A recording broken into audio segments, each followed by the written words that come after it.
Passamos agora ao quadro Perguntas e Respostas Bíblicas.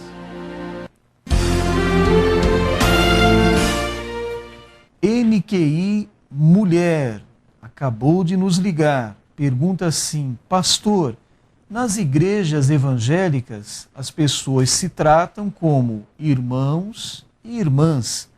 Isto tem base bíblica, pastor?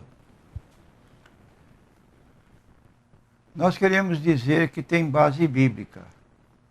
Se nós fôssemos ler todas as referências onde se encontram expressões com esse tratamento, seriam muitas as passagens, mas vamos ler Atos dos Apóstolos, capítulo 11, versículo 29, onde diz o seguinte: e os discípulos determinaram mandar cada um conforme o que pudesse socorro aos irmãos que habitavam na Judéia.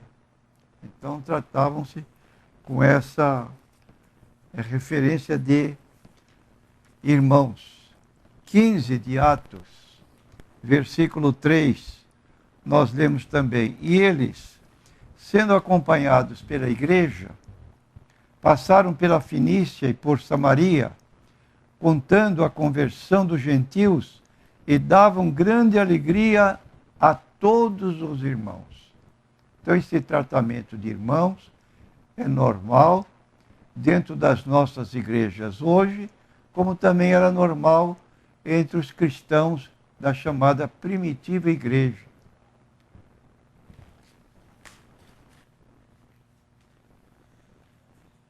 Aparecida do Guarujá. Pastor, um casal evangélico em que o marido foi abandonado pela mulher que foi viver com outra pessoa. Este homem, se divorciando, pode casar novamente? Este novo casamento tem base bíblica? Lamentamos uma ocorrência dessa. Para nós é uma notícia triste. Porque aquele ditado popular que antigamente se ouvia, no término de uma cerimônia religiosa de casamento, até que a morte os separe. Hoje não se pode mais pronunciar essa declaração, porque estamos vivendo em últimos dias e que está se cumprindo a palavra de Jesus na vida de muitas pessoas. Casavam-se e davam-se em casamento. Então queremos dizer que a única solução que dá margem a um novo casamento se limita à ocorrência de infidelidade conjugal por qualquer um dos dois cônjuges. Está em Mateus capítulo 19, versículo 9. Eu vos digo, porém, que qualquer que repudiar sua mulher, não sendo por causa de fornicação, e casar com outra, comete adultério. E o que casar com a repudiada também comete adultério. Então, no caso presente, como ocorreu o abandono do lar pela esposa e ela foi viver com outra pessoa, para novo casamento da parte que é vítima e que nos telefona pedindo a orientação, a parte ofendida é providenciar primeiro legalmente o divórcio. E em seguida pode ser providenciado um novo casamento com uma observação que diz a Bíblia: contanto que seja no Senhor. Se casar com pessoa descrente, está formando um jugo desigual. 2 Coríntios, capítulo 6, versículo 14. Não vos ponhais debaixo de um jugo desigual. É a orientação da Bíblia Sagrada.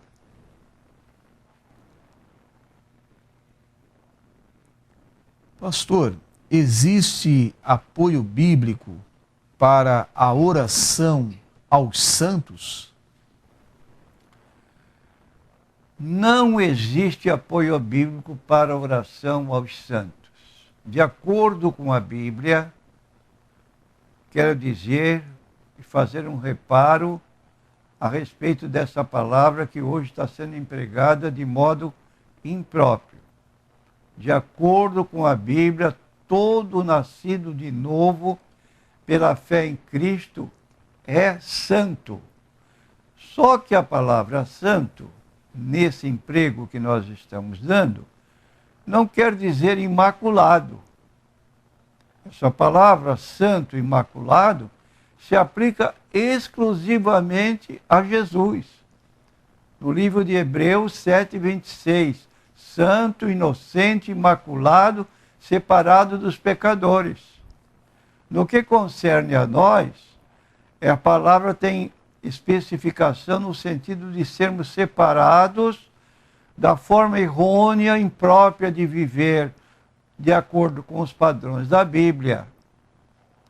Então, Paulo escreveu a todos os cristãos da cidade de Roma e usou esta expressão, santos.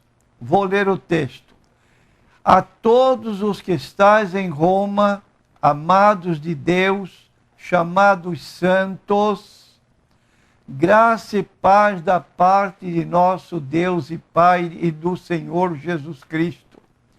Paulo pediu oração aos santos vivos, não aos que já morreram. Então nós não encontramos Paulo pedindo oração aos santos mortos. Efésios capítulo 6, versículos 18 e 19, diz assim, o escreveu o apóstolo Paulo, orando em todo o tempo, com toda oração e súplica no Espírito, e vigiando nisto com toda perseverança e súplica por todos os santos, pessoas que estavam vivendo como cristãs nos tempos passados.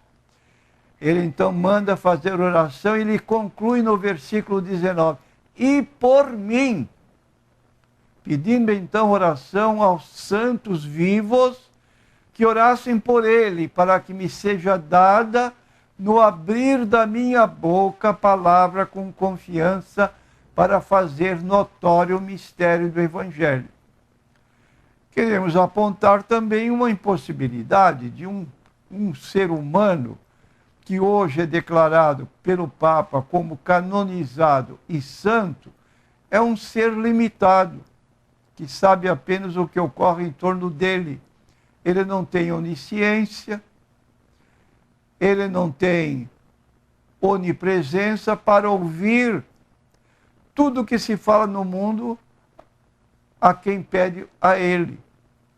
Porque como um ser humano que morreu limitado, ele está, segundo ele viveu para Deus, está com Cristo. Se viveu fora, então está separado de Cristo na outra vida, ou no céu, ou no Hades, que é o mundo invisível dos mortos perdidos, separado por um grande abismo do lugar que era chamado seio de Abraão, que era próprio para os santos do Antigo Testamento. Pastor, perguntas sobre pecado. Primeira pergunta, pastor, o que é pecado?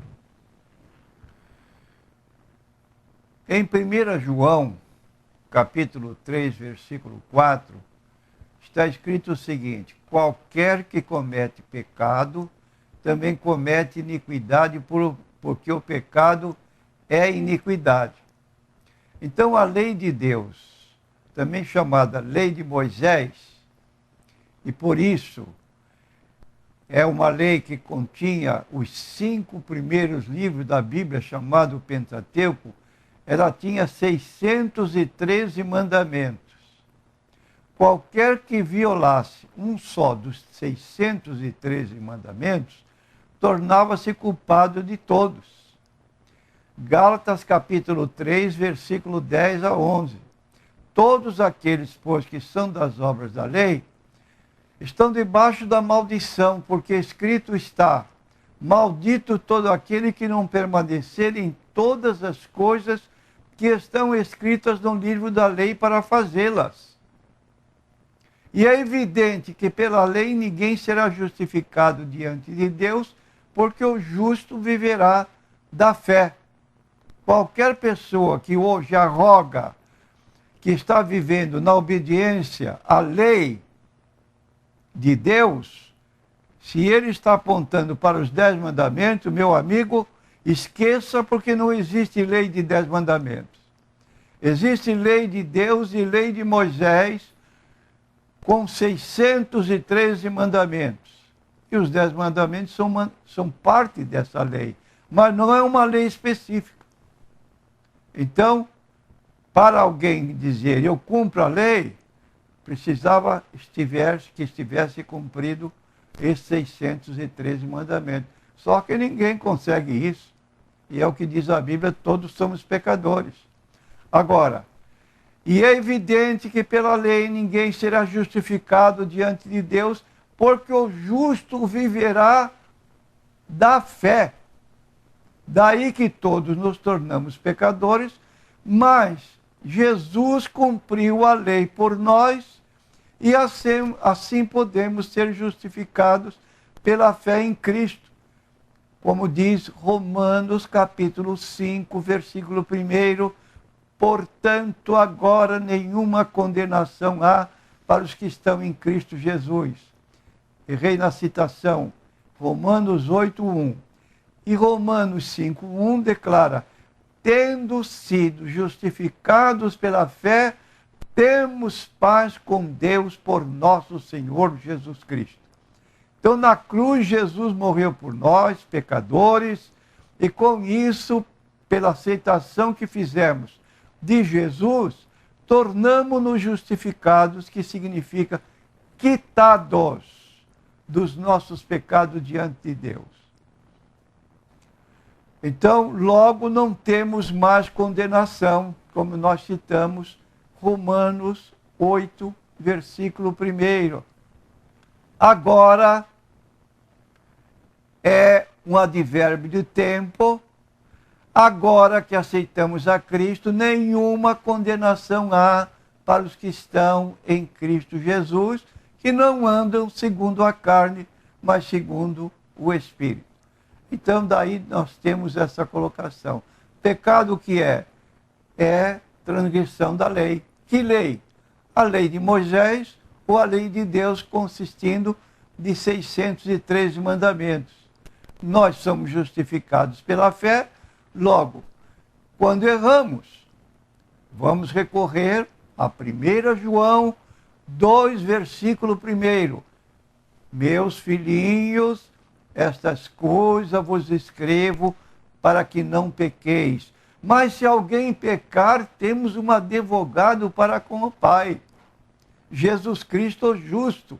E Ele é a propiciação, não só pelos nossos pecados, mas também pelos de todo o mundo, isto é, aqueles que o recebem, que o aceitam como tal.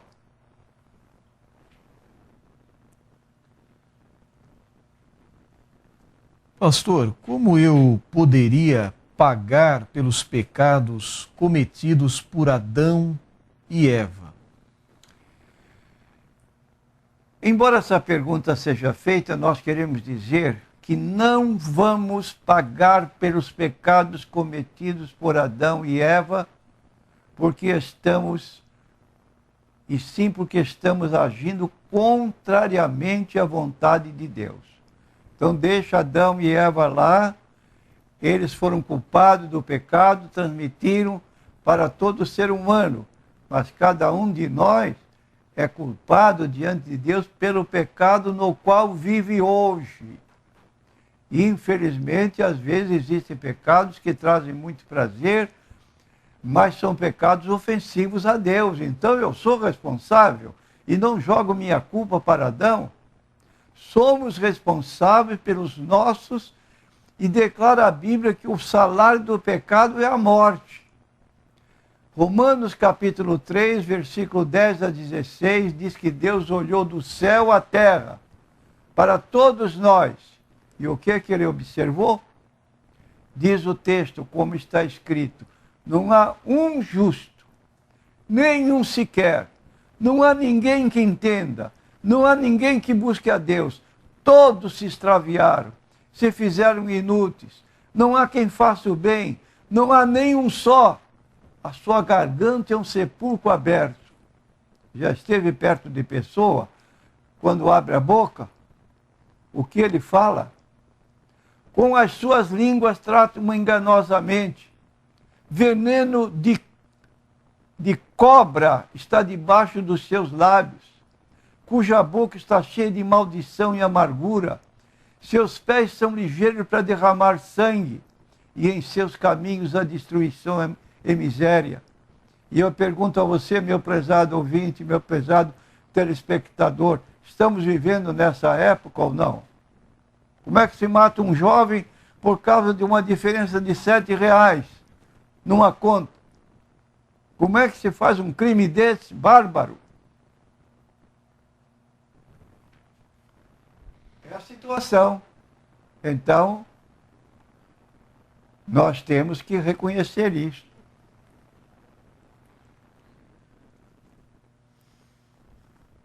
Pastor, o senhor citou então o casal Adão e Eva, que através deles o pecado entrou no mundo. Isto com relação a nós em nossos dias, não seria injusto, pastor? Quero dizer que Deus não age com injustiça.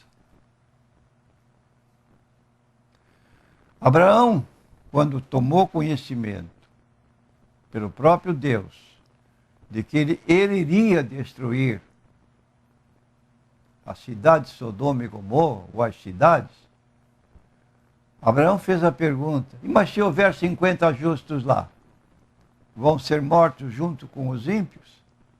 Deus disse, não, se houver 50 justos, por amor aos 50, a cidade não será subvertida.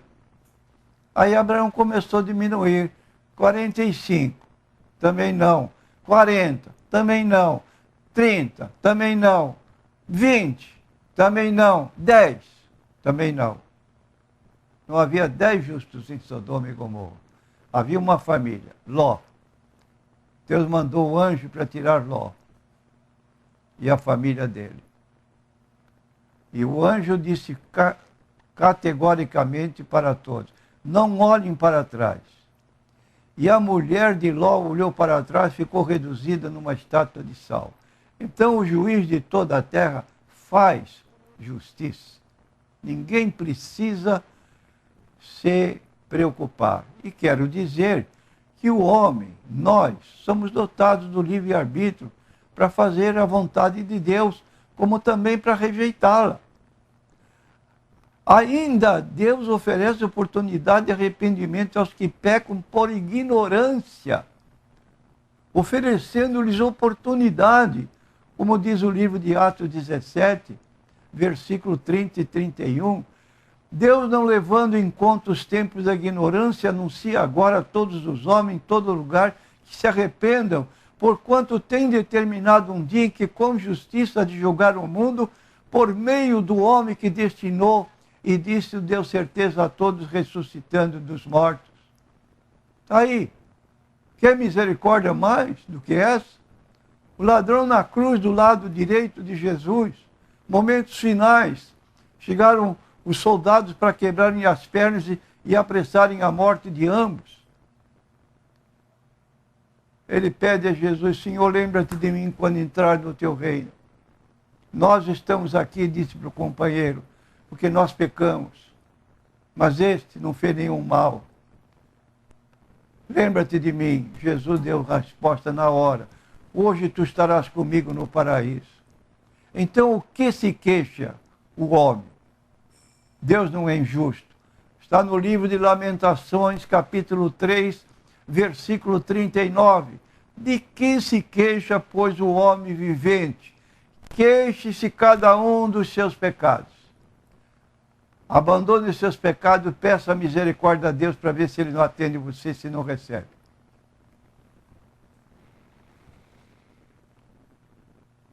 Pastor, o senhor citou a primeira carta de João, capítulo 2, a partir do verso 1, quando o apóstolo fala sobre não pequeis, mas se pecarem, nós temos um advogado para com o Pai, nos mostrando assim que Deus perdoa todos os nossos pecados. Por que então o Senhor Jesus afirmou que o pecado contra o Espírito Santo não tem perdão? Quero dizer que cada pessoa da Trindade, Pai, Filho e Espírito Santo, tem uma missão ou uma forma de agir. Qual a forma de agir do Espírito Santo? De acordo com o ensino de Jesus, de João 16, versículo 7 a 9, ele disse assim: todavia, digo-vos a verdade, que vos convém que eu vá. Porque se eu não for, o Consolador não virá a vós. Mas quando eu for, vô-lo enviarei. E quando ele vier, convencerá o mundo do pecado, da justiça e do juízo. Do pecado porque não crê em mim. Então aí está. Qual é a missão do Espírito Santo? Convencer do pecado porque não crê em Jesus. Se o Espírito Santo tem a sua obra de fazer esse trabalho e a pessoa blasfema contra o Espírito Santo, ele não tem uma outra alternativa para poder ser salvo.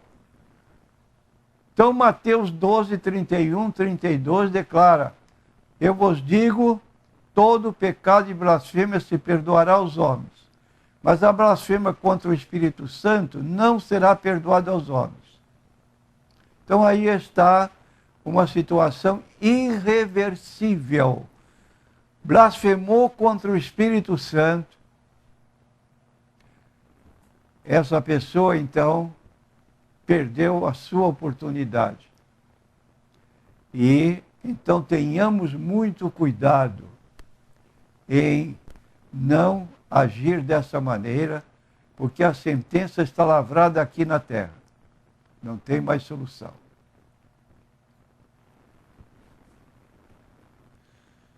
Pastor, ainda sobre esta carta do apóstolo João, falando sobre o pecado, sobre o perdão de Deus, no capítulo 5, verso 16, ele fala sobre o pecado para a morte. O senhor pode explicar o que é este pecado para a morte? Quero dizer que João faz distinção entre dois tipos de pecado, como está apontado no texto. Primeiro, o pecado involuntário. E segundo, o pecado propositado, deliberado, para o qual não há mais arrependimento. É o que apresenta Hebreus 10, 26.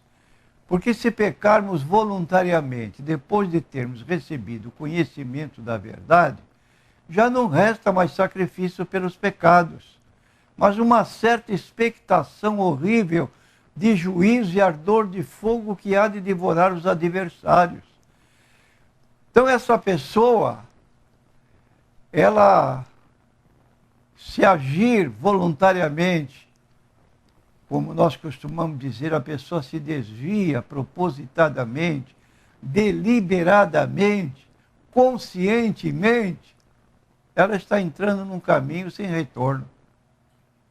Quando a pessoa não chega a esse ponto e se afasta, caiu num erro, pede perdão, existe perdão. Então aí está uma situação que é tenebrosa, porque está lá na Bíblia, em Mateus 25, 41, 46, Jesus dirá aos que estiverem à sua esquerda: apartai-vos de mim, malditos, para o fogo eterno, preparado para o diabo e seus anjos, não para nós, seres humanos. Quem for para o inferno é intruso, não é seu lugar lá. Para você, para nós, Jesus preparou lugar no céu e chegou a dizer: na casa de meu pai tem muitas moradas. Por que rejeitar? E o versículo 46 diz: para aqueles que aceitaram Jesus e para aqueles que recusaram. E aqueles que rejeitaram, estes irão para o tormento eterno. E para os que rejeitaram, vida eterna. A escolha é nossa. Não brinque com o Espírito Santo, pecando voluntariamente.